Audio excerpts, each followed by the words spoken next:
Hello students, आज हम पढ़ेंगे 10वीं कक्षा की विज्ञान की 13वीं वर्कशीट, जिसका टॉपिक है रासायनिक अभिक्रियाएं एवं समीकरण। और आज इस वर्कशीट में हम रासायनिक अभिक्रिया को संतुलित करना सीखेंगे। ठीक है, पर उससे पहले एक इम्पोर्टेंट नियम जानते हैं जिसके बेसिस पर सारी अभिक्रियाएं हम लिखते हैं। ठीक, ये है द्रव्यमान संरक्षण का नियम। द्रव्यमान यानी कि यहाँ पर भार और संरक्षण माने उसकी रक्षा करना, यानी कि जितने अभिकारक हैं जो हमने अभिक्रिया के लिए लिए, वो जब उत्पाद बनाएंगे तो बराबर होंगे। ना तो निर्माण होता है द्रव्यमान का किसी भी अभिक्रिया में और ना ही विनाश, यानी कि अभिकारक और उत्पाद उसमें प्रत्येक परमाणुओं की संख्या बराबर होगी। ठीक है, अब देखते हैं कैसे होगा। हिट एंड ट्रायल मेथड इसका नाम है। चरणबद्ध संतुलित करेंगे। सबसे पहले हम रासायनिक अभिक्रिया लिखेंगे। सबसे पहले हम क्या करेंगे, हम रासायनिक अभिक्रिया को लिखेंगे और जो हमारे उत्पाद हैं और जो हमारे अभिकारक हैं, यानी कि ये Fe यानी कि आयरन और जल, ये हो गया हमारा अभिकारक, और Fe3O4 और H2 ये हो गए हमारे उत्पाद।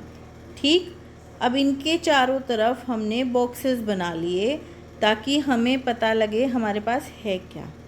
अब यहाँ ध्यान से देखेंगे, अब अगला स्टेप हमारा वही है। ठीक, अब यहाँ अभिकारक में आयरन कितना है, 1, तो यहाँ हमने लिखा 1। H2 यानी कि हाइड्रोजन कितनी हुई, 2, तो यहाँ लिख दी 2। और ऑक्सीजन कितनी है, 1, तो यहाँ लिख दिया 1। अब उत्पाद में देखेंगे, ये हमारे दोनों उत्पाद हैं। ठीक, यहाँ पर Fe के आगे 3 लगा हुआ है, Fe3 है ना, तो यहाँ पर लिख दिया आयरन के आगे हमने 3। ऑक्सीजन के साथ 4 लगा हुआ है तो ऑक्सीजन के साथ 4 लिख दिया, और हाइड्रोजन के साथ 2, यानी कि उसके परमाणुओं की संख्या है 2। अब हमें पता लग गया कि अभिकारक में परमाणुओं की संख्या कितनी है और उत्पाद में कितनी है। ठीक है, अब जो संख्या सबसे ज़्यादा कम है सबसे पहले उसको बराबर करते हैं। ठीक, देखो, ऑक्सीजन की संख्या अभिकारक में 1 थी, उत्पाद में 4 हैं, तो सबसे पहले इसको बराबर करते हैं। और जब भी हम संतुलित करने के लिए गुणांक लगाएंगे ना, तो हम उसको यहाँ पैर में नहीं लगाएंगे, किसी भी तत्व के प्रतीक चिन्ह के, हम उसको यहाँ लगाएंगे आगे की तरफ। ठीक है, अब ऑक्सीजन कम थी ना, यहाँ पर ऑक्सीजन 1 थी और हमें 4 चाहिए, यहाँ पर तो 4 है, तो हमने यहाँ क्या किया, हमने यहाँ H2O के सामने 4 लगा दिया। ठीक, और अब अगले स्टेप पे चले। अब इसी तरह से फिर आयरन यहाँ उत्पाद में 3 है और हमारे पास यहाँ 1 है, तो हमने क्या किया, यहाँ 3 लगा दिया।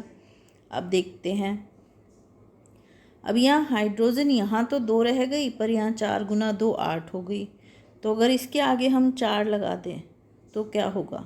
अब देखें, देखो, 3 आयरन यहाँ, 3 आयरन यहाँ, बराबर हो गए। यहाँ 8 हाइड्रोजन, यहाँ 8 हाइड्रोजन हो गई, बराबर हो गए। यहाँ ऑक्सीजन 4 थी, यहाँ हमने 4 लगा के ऑक्सीजन 4 कर ली थी, तो दोनों साइड क्या हुए, परमाणुओं की संख्या बराबर हो गई, यानी कि अब ये संतुलित हो गई। पर अभी एक चीज़ बाकी है। क्या बाकी रह गया, देखो, अब बाकी ये रह गया कि यहाँ पर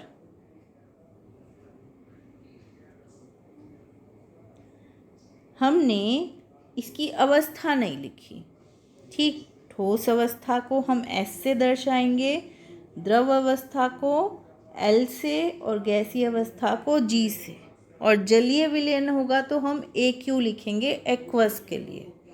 ठीक है, और कुछ आवश्यक परिस्थितियाँ जैसे ताप है, दाब है या कोई हमने उत्प्रेरक डाला है तो उसको हम तीर के निशान के यहाँ पर ऊपर या नीचे लिख सकते हैं। ठीक, अब आगे देखते हैं। सबसे पहले हमारा प्रश्न है, किस नियम का ध्यान रखकर रासायनिक समीकरण संतुलित किया जाता है? नियम को परिभाषित कीजिए। तो द्रव्यमान संरक्षण के नियम को ध्यान में रखकर रासायनिक समीकरण को संतुलित किया जाता है। और ये क्या कहता है कि किसी भी रासायनिक अभिक्रिया में द्रव्यमान का ना तो निर्माण होता है और ना ही विनाश होता है। ठीक है, इसमें अभिकारक और उत्पाद दोनों के तत्वों के परमाणुओं की संख्या कैसी होनी चाहिए? समान होनी चाहिए। अब अगला प्रश्न देखते हैं। हमारा अगला प्रश्न है, निम्न कथनों को रासायनिक समीकरण के रूप में परिवर्तित करके उन्हें संतुलित करें।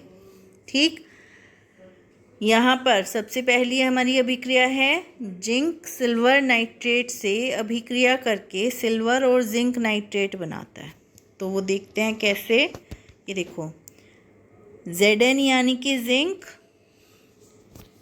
जिंक ने अभिक्रिया की सिल्वर नाइट्रेट से AgNO3 से और इसने बना दिया ZnNO3 2 और सिल्वर अलग निकल गया। अब यहाँ पर हमने ठोस अवस्था के बारे में बता दिया, साथ ही साथ हमने इसके परमाणुओं की संख्या भी बराबर कर दी। तो ये एक संतुलित अभिक्रिया हो गई। अगली है लेड नाइट्रेट की अभिक्रिया पोटेशियम आयोडाइड के साथ। तो लेड आयोडाइड और पोटेशियम नाइट्रेट बन गया। इसी तरह से सिल्वर क्लोराइड को सूर्य के प्रकाश में जब हमने रखा तो टूट जाएगा, वियोजन हो जाएगा। क्या बन जाएगा? सिल्वर और क्लोराइड अलग अलग हो जाएंगे। इसी तरह से बिना बुझा हुआ चूना कैल्शियम ऑक्साइड में जल मिलाया तो क्या हो गया? कैल्शियम हाइड्रोक्साइड बन गया। ठीक है, अगली अभिक्रिया में सोडियम हाइड्रोक्साइड में हमने क्या मिला दिया? हाइड्रोक्लोरिक अम्ल मिला दिया और ये क्या बन गया? सोडियम क्लोराइड और जल निकल गया। ठीक है, ऊष्माक्षेपी अभिक्रिया है, इसके अंदर ऊष्मा निकलेगी क्योंकि अम्ल और क्षार आपस में मिल रहे हैं और लवण बना रहे हैं। ठीक है, अगली अभिक्रिया में कॉपर ऑक्साइड में हमने क्या डाला? हाइड्रोक्लोरिक अम्ल डाला, कॉपर क्लोराइड और जल। ठीक है, अगली अभिक्रिया है बेरियम क्लोराइड की सोडियम सल्फेट के साथ। ये द्विविस्थापन अभिक्रिया है और यहाँ पर इन दोनों को मिलाने से सोडियम क्लोराइड और बेरियम सल्फेट बनता है और बेरियम सल्फेट के सफ़ेद अवक्षेप बनेंगे। ठीक है, सोडियम क्लोराइड साथ में निकल जाएगा। तो ये थी हमारी सारी अभिक्रियाएं और ये थी आज की हमारी वर्कशीट। आई होप आपको समझ आई होगी और अब आप इसको आराम से कर पाओगे, आसानी से कर पाओगे। Thank you.